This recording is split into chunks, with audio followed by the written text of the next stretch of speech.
Je suis Jason Katia Mohiwa. Je suis né et j'ai grandi à Beni. Je n'ai jamais reconnu d'autre que la guerre. J'ai aujourd'hui 19 ans et c'est depuis mes 10 ans que cette ville est à ça.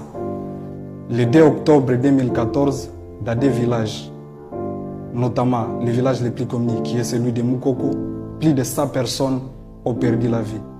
Plus de 100 parents, de 100 hommes, 100 femmes et 100 enfants qui n'avaient rien à voir, qui ne connaissaient rien mais qui ont malheureusement perdu et péri la vie.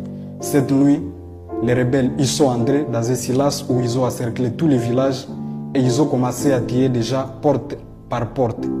Et tout ça dans un silence où personne ne pouvait intervenir. 13 jours plus tard, c'est dans le centre-ville à Beni, dans le quartier Ngadi, que 26 personnes vont périr. Les corps se retrouvent le long des routes jusque dans d'autres communes et a dépassé des milliers.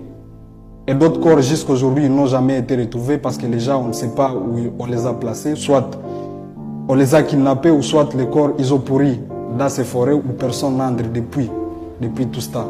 Et le 20 novembre de cette même année, plus de 120 autres personnes sont mortes à Masurukwede, à Vemba et à Tipiomba. Ces localités qui étaient des villages qui produisaient assez pour les populations du centre-ville, ils sont restés des milliers qui sont difficilement habitables. Toute la population qui est restante, elle s'est vidée. Et aujourd'hui, la population qui était en abondance a du mal à pourvoir même à sa propre nourriture. Et depuis tout ce temps, des années sont passées, aujourd'hui nous sommes à la 9e année, des massacres continuent à répétition dans cette ville et dans ce territoire. Pourtant, personne n'en parle. Pourtant, les souvenirs sont encore moindres. Alors que pour ces populations, c'est une triste histoire. À commencer par moi et tous les autres qui, nos parents n'ont plus la possibilité d'accéder à leur champ et nous devons vivre à ce rythme dans une ville où c'est déjà difficile de fréquenter d'autres régions.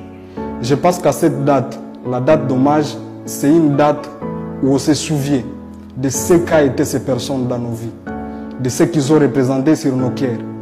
Mais surtout, c'est une date pour aussi aller tirer du courage, de l'espoir et de la force pour se battre contre ces complots dans lesquels nous sommes victimes.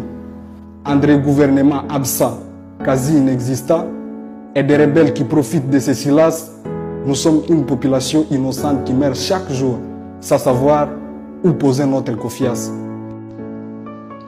Empreinte RDC, votre magazine digital.